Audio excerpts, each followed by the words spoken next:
Welcome to Circuit Secrets. In today's video, I'm going to show you how to use Chat GPT to help develop a Windows application in Visual Studio 2022.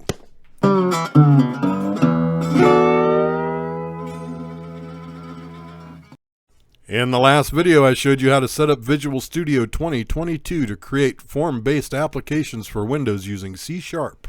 In that video, I covered setup, the basics of navigating application development, and introduced you to event-driven programming. The end result of that video was a simple Hello World application. In this video, I will be expanding on the knowledge I've already shared and demonstrating how to use Chat GPT to help with application development in Windows. The goal of the application I will be designing is to have it communicate with a microcontroller that I programmed a few videos ago to flash Morse code. I want to be able to select the COM port from a list of available COM ports to communicate with it. I want to be able to type a message and have that message sent to the serial port with the press of a button. I also want to be able to press a button and have the app send a repeating SOS to the serial port until the application is closed. Step 1 is to organize the application development process into different component parts. The first thing I want to accomplish is checking for and connecting to the serial port. Next, I want to send data to the port from a text box with the press of a button. Then I want to send repeating predefined data to the serial port with the press of a button. Now that the goals of the application are defined, step 2 is to rephrase the goals to make efficient use of Chat GPT. The first thing I want Chat GPT to generate is the required code to access the serial port. I have to tell it what I'm developing with, so I will start with that. I start with the question, using Visual Studio C# in a Forms application, show me how to. I then use the information from the application's first goal. The rest of the question is select and communicate with a COM port. So the first query for Chat GPT reads as follows. Using Visual Studio C# in a Forms application, show me how to select and communicate with a COM port. This defines the IDE, the language, the application type, and the first goal. I repeat the same method to create my other queries. Using Visual Studio C# in a Forms application, show me how to be able to type a message and have that message sent to the serial port with the press of a button. Using Visual Studio C# in a Forms application, show me how to press a button and have the app send a repeating SOS to the serial port until the application is closed. Open Visual Studio 2022 and select a Forms.NET application. Step 3 is to open Chat GPT and start generating code. I entered the first query and it quickly generates the code for some event handlers and some other miscellaneous code. At this point, the code needs to be examined to figure out what portions go where. In the code it generated for me, at the top there are the using statements. These are all predefined by Visual Studio 2022 based on the requirements of the code you are using. If you examine the source code for an empty project, you will find multiple using statements at the top.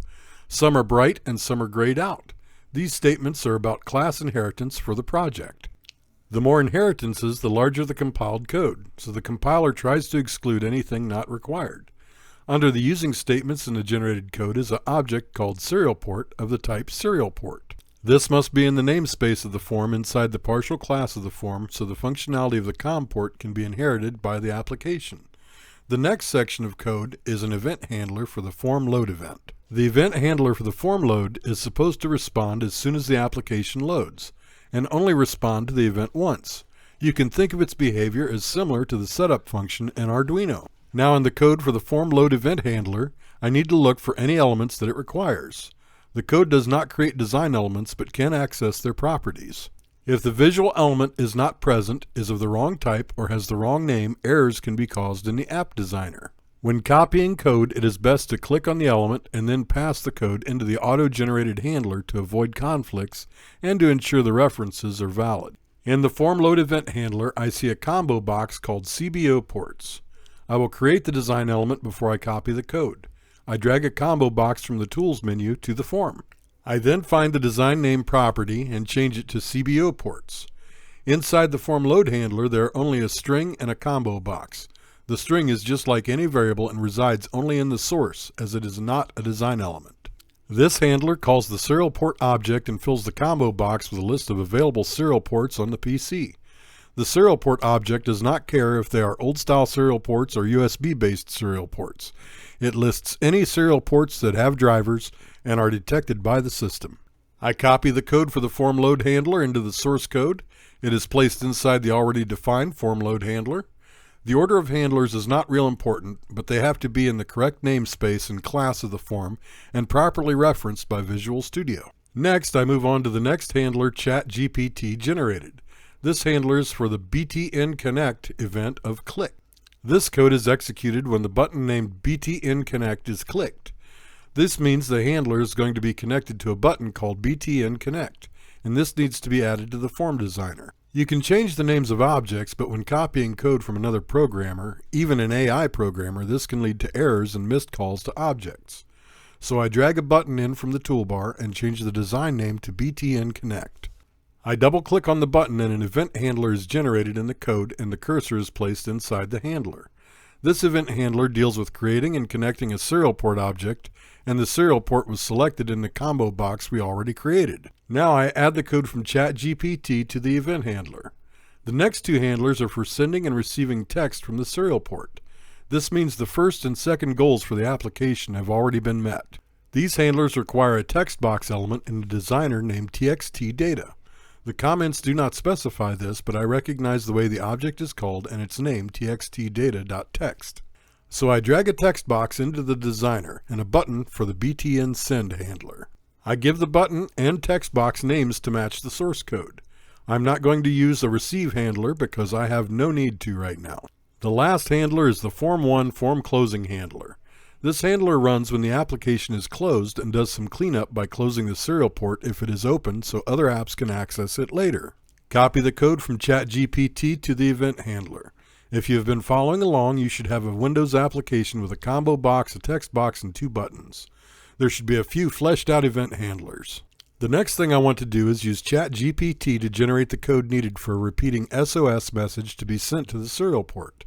I go back to Chat GPT and continue the conversation by posing the third question I composed. Using Visual Studio, C# and a Forms application, show me how to press a button and have the app send a repeating SOS to the serial port until the application is closed. Chat GPT generated a response similar to the original code, but with a few important changes. First, it created a new variable called isSending. The variable type is a private Boolean, and its value is initialized to false. The isSending variable is located below the class object serial port. The next change is it created a click handler for a button named BTN Start. This handler sets isSending to true, then creates a new thread called SOS and calls it start method. A thread can be thought of as an independent process similar to a task in FreeRTOS. It is quite a bit more complicated than that, but I think it is a fair comparison. The thread, once started, will run until it is ended, but it should not interfere with the event-driven portion of the application or other threads. Next, I come to the function that is called sendSOS. This function is of the type private and returns no value, thus the void keyword is used just like in Arduino. Inside this function, I find the purpose of the isSending variable. It is used to control the execution of a while loop. Next in the while loop comes the serial port transmission. It uses a call to the serial port method write. It sends Morse code as dots and dashes, so I need to change that to the letters SOS, as the program on the microcontroller handles the translation. I drag a button from the toolbox and give it the name BTN Start, then copy the code for the event handler. The last addition to the code that Chat GPT generated is a call to set isSending to false in the form closing handler. I then copy that code from Chat GPT and place it in the appropriate place in the code. The function sendSOS can be above or below the event handler, as long as it is in the correct namespace. I check the code and look for any indication that Visual Studio has found errors. There are none. I launch the application with the Run button and the application loads, and the combo box is populated with a serial port list. The only thing left to do is connect to the Arduino I set up in the video, Programming with Chat GPT Advanced OOP and Classes. I close the Windows Forms.net application. I connect the Arduino to the USB port through the serial adapter. I click the Run and Debug button. I select the correct COM port from the combo box. I click Connect, and then I type a message into the text box and then click the Send button. The built-in LED on the Arduino Pro Mini starts flashing Morse code. After it ends, I click the Send SOS button. The Arduino starts flashing SOS repeatedly. If you've been following along, congratulations! You now know the basics of how to interface a microcontroller with a Windows application. In the next video, I'm going to show you how to configure automatic port selection and handshaking for pairing a microcontroller to a Windows application. If you enjoyed this content, please like, subscribe, and turn on notifications so you don't miss the next video. Thanks for watching.